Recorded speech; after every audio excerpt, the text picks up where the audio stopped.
Две жени се оплакват. Ма какво да го правя моя, ма няма го, ма не се прибира цяла нощ, ма. Го на обяд стана, още го няма и не знам, много ме е страх да би да е тръгнал по проститутки. Стига, ма! Ти винаги си мислиш най-лошото. Може да е умрял човека. Една майка със своето дете през една поляна върват и виждат едно магаре.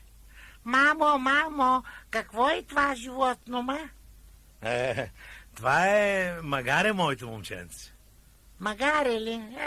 Гледайте. Ами, майко, що има такива големи уши?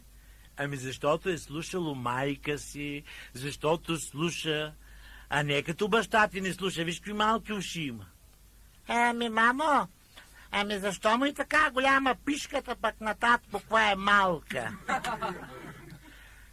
Я върви, тя майка ти, кога ли е имала късмет?